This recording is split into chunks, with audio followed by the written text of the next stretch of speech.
It's nighttime. 40% of the world is asleep in their beds. Our whole half of the planet, with the exception of night workers, people on trips, and insomniacs. I'm one of them. I suffer from insomnia, if you can call it that. I guess insomnia is a real disorder, and what I suffer from, is fear. Ever since I was a kid, I've always been this way. Ever since I heard about him, about it, about them, I mean, there must be more than one. I remember hearing about it as a kid, just once. I remember Will Polster coming into school one day, and he was white as a sheet. All day he was acting funny. He wouldn't answer questions, he wouldn't talk to anybody. Well, finally at lunch, I got him off to the side of the school, and I asked him what was up. He told me he was visited by something in the night. What do you mean? What kind of thing? Like a raccoon or something? No. And that's all he said. He started to cry, and that was that. Over the next few weeks, Will became the weird kid. Stopped talking to just about everybody, except for Steve Milton, the booger-nosed boy in Miss Swanson's class. His nose was always crusty. It fascinated me how someone could just let wet snot dry on the outside of their body like that. Some kids called him rock face, but I thought that was mean. He wasn't a bad kid, he was just filthy. I didn't know what had done it, but something had freaked out Will pretty bad. Nonetheless, life had to move on. I was growing up, and in a week, so much would change that a whole year might as well have gone by. And then it did.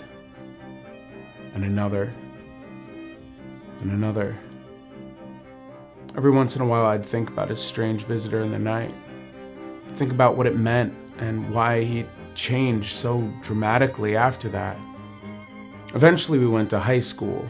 And our freshman year, I noticed that we had the same lunch period together for the first time since 4th grade. And my curiosity started to get the better of me again. So I found him and I spoke to him. At this point, Will had become a punker, or a goth, something like that. He hung out with the throwaway kids. That's what the popular kids called anyone who wasn't popular. I wasn't popular, but I wasn't a throwaway kid. I was the kid who everyone kind of talked to, but nobody hung around with. Just normal, I guess. Middle ground kid. Would be welcome at any party, but never got invited kid. Anyway, I found him at lunch one day and I asked him how he was. What do you care? You left me when I needed friends. What? How could you say that? You shut me out. Whatever. Not whatever. I wasn't letting him get away so easy. You never told me what you saw that night. And it's been eating me alive ever since. There was silence. All the punkers looked at me like I was insensitive or something, but they had no idea what I was living with. To not know what's out there? To not know what made my friend a zombie these past 5 years? Steve stepped forward, no longer wearing a snot rock, but he had a nose ring, almost as a commemorative plaque to honor its memory. You mean the Red Man? My heart instantly stalled and dropped into my stomach like a plane in a nosedive. And Will let out a tiny, almost inhuman whimper as he covered his ears and walked a few steps back to avoid what I was about to hear. The Red Man comes when you least expect him. He comes to watch you in the dark, in your sleep. You never know when he'll come or what he'll do. You only know one thing. He's always watching. As he said this, it was as if I knew every word before he said it. Suddenly, the past 5 years had meaning. This is why I was afraid to go to sleep. This is why I couldn't be alone in a dark room or house. This is why I always feel pressure on my back, like penetrating eyes. No, this couldn't be true. This was just a scare tactic.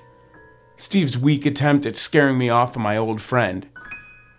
It had to be, I thought, until I saw Will's eyes soaked with tears as he backed away into the bathroom. Well, naturally, I followed after him. "What the hell's wrong with you?" he screamed at me. "Look," I said, slamming him against the bathroom stall. "I need to know." His breath was hot on my face. I could smell the wet from his tears like dead worms on a sidewalk. "Tell me!" He looked at me with empathy. His tired, drooping, drowned eyes were so sad. I had to look away. "You see him too?" "No. No. He sees you."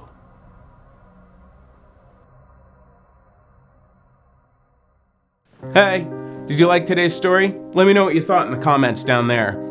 Interested in hearing the next part? Well, it's gonna be right here when it's available. I release a new scary story every Friday, and over there, you will see that there is a link to my paranormal investigations channel, where I go to Minnesota and go ghost hunting with Ghost Stories Incorporated. It's 100% true, unadulterated documentary footage of what we find out there in the Midwest. It's pretty creepy, check it out. And if you like what you see there, or you like what you see here, subscribe. It's free, and it helps me keep doing what I love doing most, which is talking to you. See you next week.